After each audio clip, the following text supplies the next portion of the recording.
He couldn't move. Not forward, not backward. His body was folded into a space so tight, even breathing felt like work. And the worst part, he wasn't lying down.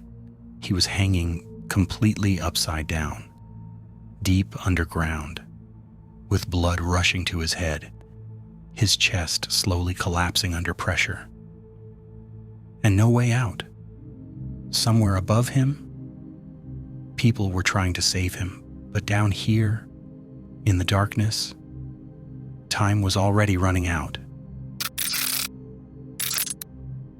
In November 2009, a 26-year-old man named John Edward Jones set out for what was supposed to be a simple adventure. John wasn't reckless.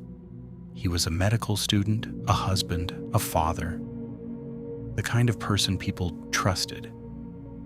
He had a young daughter at home and another child on the way. This wasn't some thrill seeker chasing danger.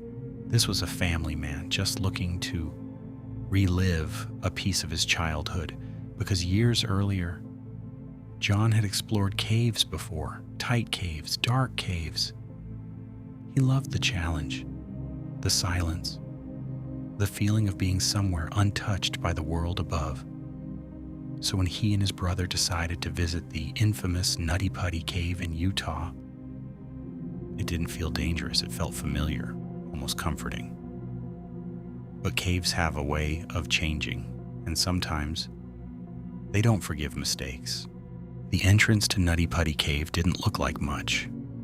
Just a small hole in the ground. Easy to miss, easy to underestimate. Inside, it was a maze. Narrow passages twisted in every direction. Some areas were so tight, you had to crawl on your stomach.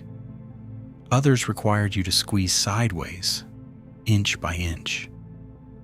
And then there were sections known as birth canals, because the only way through was to push yourself through spaces barely wider than your body. It was uncomfortable, claustrophobic. But to experienced cavers, it was part of the thrill. That day, John and his group moved deeper inside. They laughed, they joked. At one point, they split into smaller groups, exploring different routes. And that's when things began to go wrong. John spotted a narrow passage. It looked familiar. He believed it was a known route, one that would lead to a larger chamber. So he went in head first, crawling down into the darkness. But something was off. The tunnel didn't open up. Instead, it got tighter and tighter. Still, he kept going. Because turning around in a space like that, not easy, not at all. John pushed forward one last time, and then he got stuck. At first, it didn't feel serious, just a tight squeeze. He tried to shift his shoulders. Nothing. He exhaled, trying to make his chest smaller. Still nothing. He tried to pull himself back, but his arms were pinned. That's when he realized he wasn't horizontal anymore. He was angled downward, head lower than his feet. Then slowly, gravity took over. His body slipped just a few inches deeper, and suddenly he was trapped. Completely upside down, his legs bent above him, his head wedged into a narrow crack, barely wider than a basketball. There was no room to turn, no room to breathe properly. Every inhale became harder, because in that position, the weight of his organs pressed down on his lungs. Minutes passed, then more. Panic set in. He called for help, his voice echoing through the tight stone walls. Eventually, someone heard him. His brother rushed back, and what he saw was terrifying.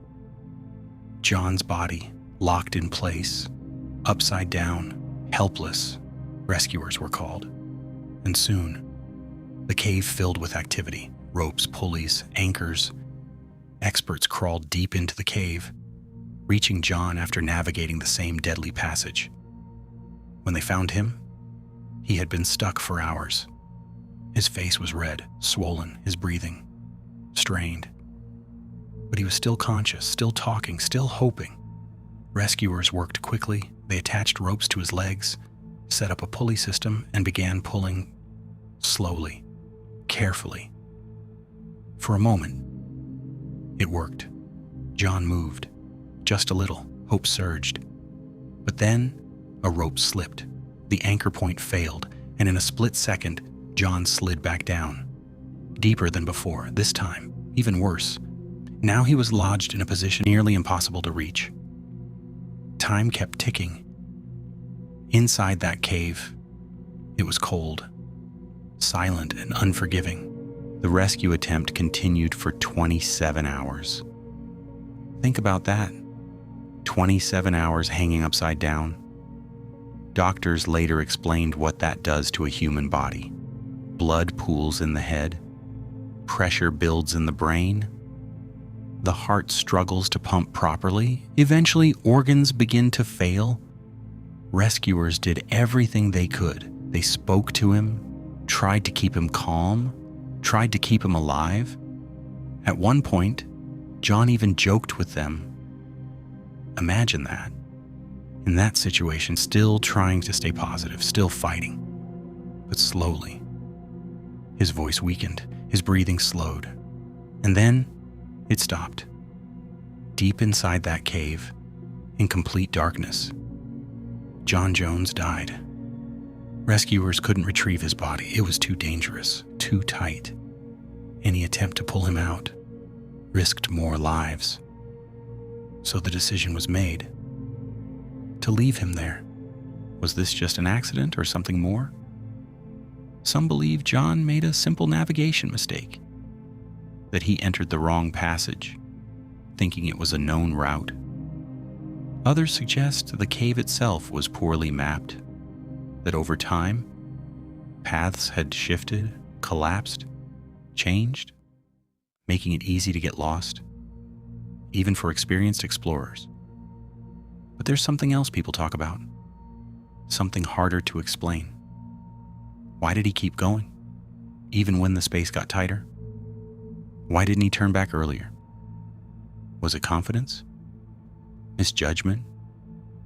Or that strange human instinct to push forward, even when something feels wrong? Caves have a psychological effect. They distort your sense of space, your sense of direction, even your judgment, and sometimes they lead people exactly where they shouldn't go. After the incident, the Nutty Putty Cave was permanently sealed. Concrete was poured into the entrance. A plaque was placed nearby, not as a warning, but as a memorial. Because somewhere beneath that ground, in complete darkness, John Jones is still there, forever trapped, in a place that once felt like adventure, but became his tomb. And if you stand above that sealed cave today, you'd never know what lies below. No sound, no movement, just silence. The kind of silence that keeps a story alive.